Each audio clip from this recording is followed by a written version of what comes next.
This one's quite long, and it's,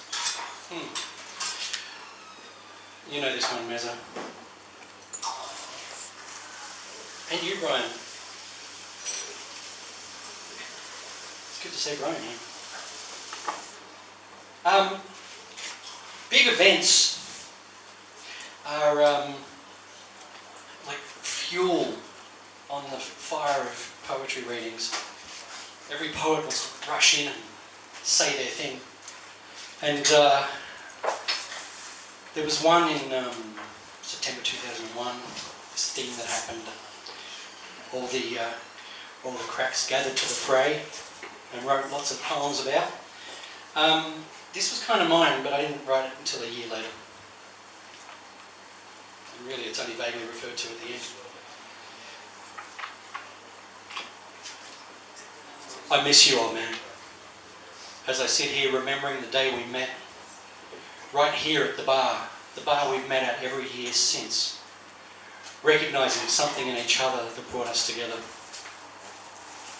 There we were, old man, remembering together, as you do on days such as that, such as this. Fresh back from the parade, drinking together, a generation apart, but closer than many could be. You told me of yours, I told you of mine. You spoke of trenches, of comradeship, of that feeling you all had, the patriotic call, the belief in what you were doing when it began. And then you spoke of horror, of bodies, of blood-stained mud, of mortar fire and midnight rifles, of disease and cold. You spoke of disillusionment and then of comfort taken in bonds between those that were there and the feeling beneath that of all the wrong that was done, it was done for the greater good. And I envied you that conviction, that comfort, as I told you of fear, of hot jungle rain, of confusion, of silent death creeping through trees. I told you of times with no comfort, no sense of right and wrong, just alive and not. And there were things I didn't tell you, though I know you no doubt knew. And I thank you for not asking, for allowing me not to speak of villages destroyed out of suspicion, out of children shot out of fear, and of...